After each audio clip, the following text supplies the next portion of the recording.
Hey guys, welcome you all to GSN law. 21 और 22 सितंबर के daily GS capsule में आपका स्वागत है। इस वीडियो में हम आपको कुछ टॉपिक से अवगत कराएंगे और अगर आपको उन टॉपिक्स पे डिटेल्ड वीडियो चाहिए तो आप हमें कमेंट सेक्शन में बताइए और हम आपके लिए इसी चैनल पे आपके कमेंटेड टॉपिक के ऊपर एक डेडिकेटेड वीडियो लेकर आएंगे। इसके अलावा अगर आप पॉलिटी के करंट अफेयर्स को कवर करना चाहते हैं तो हमारे daily legal and polity news को आप फॉलो कर सकते हैं। शुरू करने से पहले मैं आपको बता दूं कि आप हमसे इन सभी सोशल मीडिया प्लेटफॉर्म्स पे जुड़ सकते हैं और अगर आपका कोई क्वेश्चन है तो आप मुझसे कोरा पे पूछ सकते हैं। अब आज के टॉपिक्स की बात करें तो 21 सितंबर को इंटरनेशनल डे ऑफ पीस मनाया गया था। इसके अलावा 21 सितंबर के ही दिन national bureau of animal genetic resources establish किया गया था। ये ऑर्गेनाइजेशन क्यों इम्पोर्टेंट है इसके बारे में भी हम समझने की कोशिश करेंगे। 22 सितंबर की बात करें तो आज के दिन एक बहुत ही इंटरेस्टिंग इवेंट हुआ था कि औरंगजेब दुनिया का सबसे अमीर व्यक्ति बन गया था। अब इसके पीछे की कहानी को जानने के लिए वीडियो को आगे तक देखें। इसके अलावा विजय माल्या केस की वजह से भारत और यूनाइटेड किंगडम की जो एक्स्ट्राडिशन ट्रीटी है वो भी काफी बार न्यूज में रहती है और आज ही के दिन इसको साइन किया गया था। बात करें कल्चर की तो festival, workshop and exhibition scheme क्या है और ये हमारे भारतीय कल्चर को किस तरह से प्रिजर्व कर रहा है इसको भी जानने की कोशिश करेंगे। ज्योग्राफी में हमारे सामने किसान रेल का टॉपिक होगा, जबकि एनवायरनमेंट में हम ये समझने की कोशिश करेंगे कि राजस्थान के वेटलैंड्स न्यूज में क्यों हैं। इकोनॉमिक्स में हम पढ़ना लिखना अभियान कवर करेंगे और ये समझने की कोशिश करेंगे कि हमारी अर्थव्यवस्था के लिए ये स्कीम क्यों जरूरी है।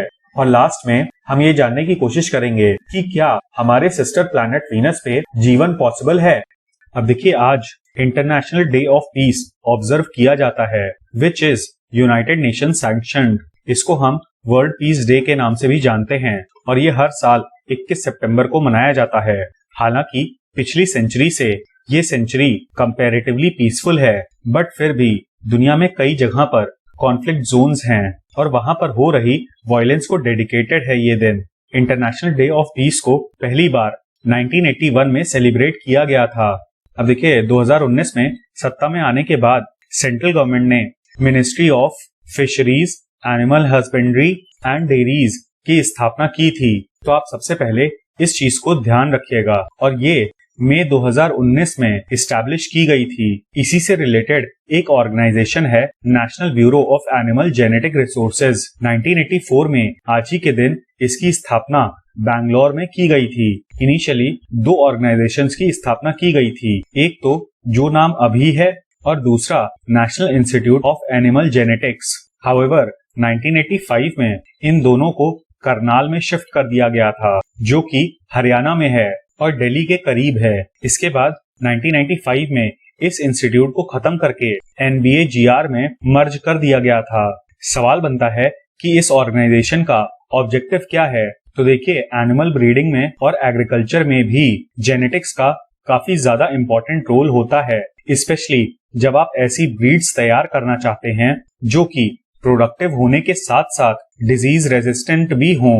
और इसीलिए ये institute identification, evaluation, characterisation, conservation और यूटिलाइजेशन पे काम करता है। अब देखिए, एक चीज ध्यान रखिएगा कि ये जो संस्था है ये लाइव स्टॉक और पोल्ट्री दोनों को ही कवर करती है। पोल्ट्री के लिए कोई अलग से इंस्टीट्यूट नहीं है। हाउएवर अगर फिशेस की बात करें तो एक डेडिकेटेड संस्था है national bureau of fish genetic resources जो कि लखनऊ में स्थित है और ये आपका यूपीपीसीएस में डायरेक्ट क्वेश्चन बन सकता है। बात करें 22 सितंबर की तो आज के दिन औरंगजेब दुनिया का सबसे अमीर आदमी बन गया था क्योंकि गोलकोंडा की कुतुबशाही डायनेस्टी के लास्ट राजा अब्दुल हसन कुतुब शाह ने अपने सारे लार्ज डायमंड्स औरंगजेब को सौंप दिए थे। ये पूरी घटना 22 सितंबर 1687 को हुई थी जब औरंगजेब ने कुतुबशाही डायनेस्टी को गोलकोंडा फोर्ट पे हरा दिया था after besieging it for almost 10 months। अब देखिए, सीज का मतलब आप यहाँ पर समझ लीजिए। सीज में कोई भी फोर्ट है उसके अंदर डिफेंडर सेना होती है और जो इन्वेडिंग आर्मी होती है वो उसके बाहर बाहर ही अपने सारे ट्रूप्स को खड़ा कर देती है और इसमें स्कर्मिशेस होते हैं और जो डिफेंडिंग साइड है वो या तो तब तक लड़ती है जब तक कि बाहर खड़े हुए सैनिक या तो रिट्रीट कर जाएं या फिर मर जाएं, और जो बाहर वाली आर्मी होती है वो फोर्ट की फूड सप्लाईज को बंद कर देती है एंड इट वेट्स फॉर कि कब फोर्ट में रखा हुआ राशन खत्म हो जाए और फोर्ट के अंदर की आर्मी सरेंडर करने के लिए मजबूर हो जाए। यहाँ पर ऐसा ही हुआ था, क्योंकि धीरे धीरे करके जब फोर्ट के अंदर की कैजुअलिटीज बढ़ने लगी तो कुतुबशाही डायनेस्टी के जो कमांडर्स थे वो डिफेक्ट करके औरंगजेब के साइड में चले गए। यहाँ पर एक और चीज बता दूं कि जो गोलकोंडा फोर्ट है वो कोल्लूर माइन को डिफेंड करने के हिसाब से बनाई गई है।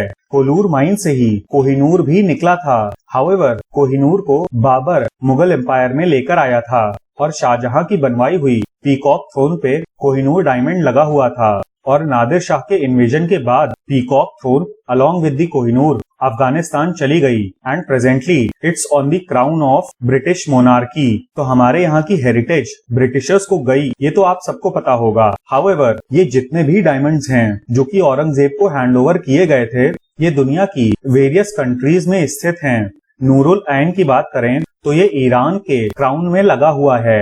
ग्रेट स्टोन डायमंड या फिर ऑर्लोव डायमंड रशियन एम्परर के क्राउन में लगा हुआ था, बट जब रशिया में कम्युनिज्म आया तो उस क्राउन को तो नष्ट कर दिया गया, बट डायमंड को रख लिया गया और अभी भी ये रशियन गवर्नमेंट के पास है।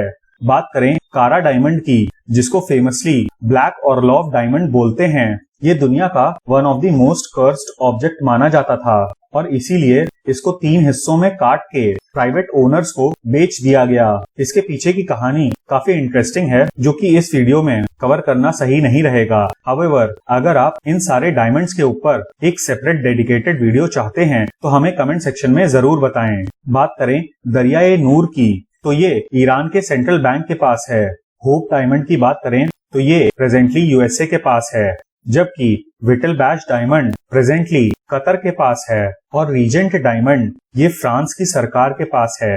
इन सारे देशों का नाम बताना इसलिए जरूरी था ताकि आपको पता रहे कि who is the present possessor of stolen property. अब विजय माल्या के केस के बाद से भारत और यूके की जो एक्सट्राडिशन ट्रीटी है वो काफी ज्यादा सुर्खियों में रहती है। 1992 में आज ही के दिन इसको साइन किया गया था और 15 नवंबर 1993 को इसे रैटिफाई कर लिया गया था। इस ट्रीटी के तहत दोनों ही कंट्रीज आपस में इंडिविजुअल्स को एक्स्ट्राडाइट कर सकती हैं या फिर हम कहें कि जहां पर उनका ट्रायल होना है वहां पे भेज सकती हैं in relation to criminal offences. However यहाँ पे एक्स्ट्राडिशन ऑफेंसेस फ्रेज इस्तेमाल किया जाता है। अब देखिए ऐसे ऑफेंसेस में कंडक्ट जरूरी है, मतलब कि कोई ना कोई कृत्य जरूर शामिल होना चाहिए और ऐसा कृत्य दोनों ही कंट्रीज में पनिशेबल होना चाहिए फॉर एटलीस्ट 1 ईयर। मतलब कि किसी ऑफेंस में अगर 1 साल से कम की सजा है तो उस ऑफेंस में अक्यूज को एक्स्ट्राडाइट नहीं किया जा सकता।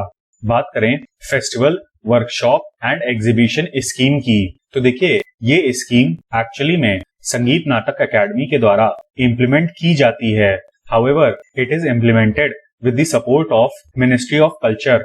इस स्कीम में इंडियन परफॉर्मिंग आर्ट्स को सपोर्ट करने के लिए रीजनल और नेशनल लेवल पे फेस्टिवल्स ऑर्गेनाइज कराए जाते हैं for presenting classical, traditional and tribal forms of performing arts before the public. यहाँ पर इस स्कीम का ऑब्जेक्टिव ट्रेडिशनल आर्ट को प्रिजर्व करना है और एक क्रिएटिव प्रोसेस बनाना है for holding music festivals, seminars, workshops etcetera. इसके अलावा जो संगीत नाटक अकेडमी की न्यू दिल्ली के हेडक्वार्टर्स हैं वो पूरे भारत में ऐसे फेस्टिवल्स ऑर्गेनाइज कराते हैं और साथ ही साथ ग्रांट्स एंड एड भी देते हैं for promoting research, documentation and publishing in the area of performing arts. मतलब कि परफॉर्मिंग आर्ट्स की डेफिनेशन सिर्फ उनके पब्लिक परफॉर्मेंस पे बेस्ड नहीं होनी चाहिए, बल्कि it requires proper research and documentation. क्योंकि देखिए सीधी सी बात है कि जैसे जैसे हमारी सिटीज एक्सपैंड करेंगी तो ट्राइबल एरियाज भी सिटीज में ही अमालगमेट हो जाएंगे। ऐसे में हमको ध्यान रखना होगा कि कहीं डेवलपमेंट के चक्कर में हम अपने ट्राइबल और ट्रेडिशनल कल्चर को बिल्कुल ही कॉर्नर ना कर दें। इस स्कीम के तहत सब्सिडीज भी दी जाती हैं for organising seminars and conferences regarding Indian performing arts.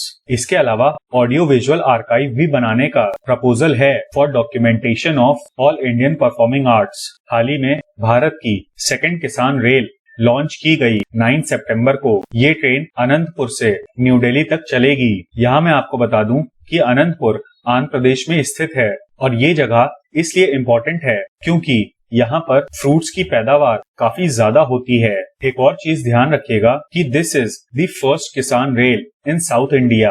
अब देखिए, साउथ सेंट्रल रेलवे के अंतर्गत गुंतकल डिवीजन आता है जिसमें अनंतपुर आता है और ये ट्रेन अनंतपुर से निकल के न्यू दिल्ली के आदर्श नगर रेलवे स्टेशन तक जाएगी। आदर्श नगर इसलिए इम्पोर्टेंट है क्योंकि कहा जाता है कि यहाँ पे एशिया की सबसे बड़ी वेजिटेबल और फ्रूट्स की मंडी है।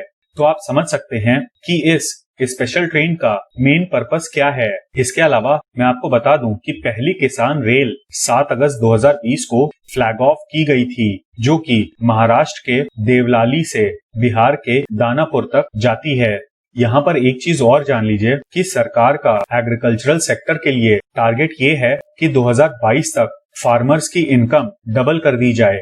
अब देखिए, राजस्थान के जो वेटलैंड्स हैं वो इधर बीच काफी ज्यादा सुर्खियों में हैं क्योंकि पहले तो नेशनल ग्रीन ट्रिब्यूनल ने राजस्थान के चीफ सेक्रेटरी को तलब करके उनसे रेमेडियल स्टेप्स लेने को कहे थे फॉर सांभर लेक, जो कि जयपुर में स्थित है। बट आज के समय में इसकी सिचुएशन काफी ज्यादा खराब है। अब ये जो एनजीटी का ऑर्डर था ये स्टेट वेटलैंड अथॉरिटी की रिपोर्ट के परसुएंस में आया था, जो कि अथॉरिटी ने 23 जून को जारी की थी।